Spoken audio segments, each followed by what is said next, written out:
तो आज का जो ट्रेड है वो है सन टीवी। सेटअप के हिसाब से करीब 4 दिन का करेक्शन खत्म हुआ, फिर एक अपमूव शुरू हुआ है। ट्रेड करा है 911 पे, स्टॉप होगा 900 जोन, मतलब 11 रुपए का stop loss. Logical technical target first 950, मुझे लगता है और भी हायर जोन देखेंगे आते दिनों में। तो रिस्क रिवॉर्ड रेशियो बेहतर है 911 पे सन टीवी। ओके, तो ये फिलहाल आपके लिए सन टीवी में एक बाय साइड का ट्रेड। रचना जी, आफ्टरनून आपका ट्रेड। आफ्टरनून मेरा ट्रेड रहेगा हिंडाल्को में। हिंडाल्को की फ्यूचर्स को हम लॉन्ग करेंगे। यहाँ पे 626 के करीब हम बैठे हुए फ्यूचर्स पे। यहाँ पे हमारा टारगेट रहेगा 631 एंड 636 और स्टॉप लॉस हम लगाएंगे 623 पे।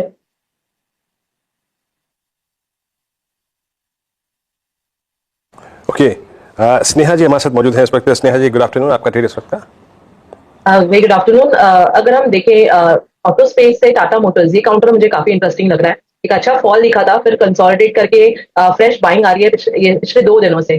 तो मुझे लग रहा है करके कि जिस तरह की ऑप्शंस की एक्टिविटी अगर आप देखें तो 1100 की जो कॉल इसमें काफी अच्छी अनवाइंडिंग हो रही है, पुट्स में भी राइटिंग आ रही है। तो आई वुड रिकमेंड कि यहाँ पे 1080 की अगर आपको कॉल ट्रेड करनी है तो वो आप कॉल ट्रेड कर सकते हैं। अगर किसी को कैश में भी ले रहा है तो 1049 का एक फिक्स स्टॉप लॉस लगा के लॉन्ग किया जा सकता है। Upside potential target will be around 1120-25।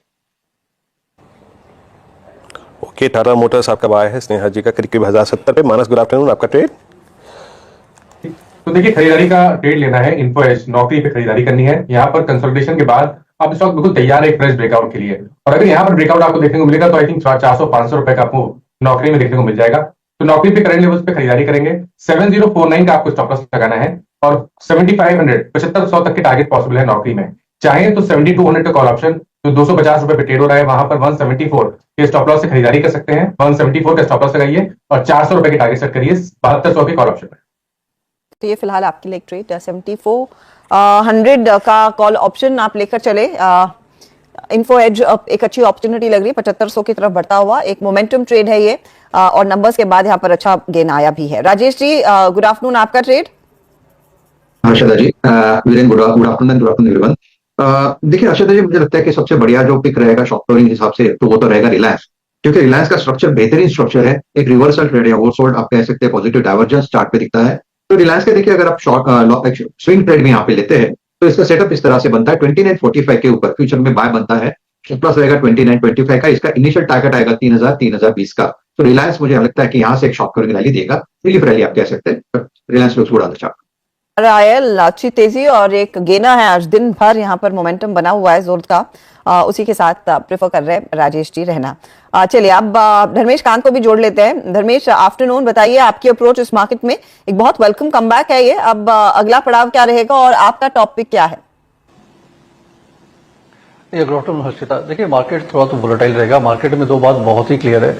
एक तो होप एंड लिक्विडिटी ट्रेड चल रहा है मार्केट में, और नंबर्स जो आए थे ओवरऑल बेसिस पर काफी निराशाजनक रहे थे। निफ्टी में आप देखो तो 4% का अर्निंग्स ग्रोथ रहा था।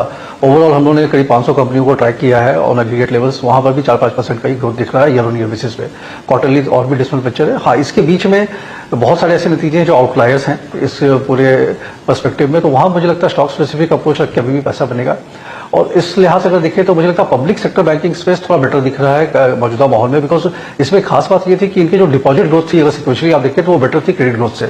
सो क्रेडिट ग्रोथ कंप्रोमाइज नहीं हुआ था। इनका जो एवरेज चला था उस हिसाब से ही किया था, 10-12% के आसपास का क्रेडिट ग्रोथ रहा है, बट उसके सामने deposit growth has been better. तो वहां पे मुझे लगता है कैनरा बैंक काफी स्ट्रांग दिख रहा है वैल्यूएशन के पर्सपेक्टिव से। Around 1 time price to book value चल रहा है 1 ईयर फॉरवर्ड, जो कि बाकी सब पेयर जैसे एसबीआई काफी आगे के मल्टीपल्स पर ट्रेड करते हैं।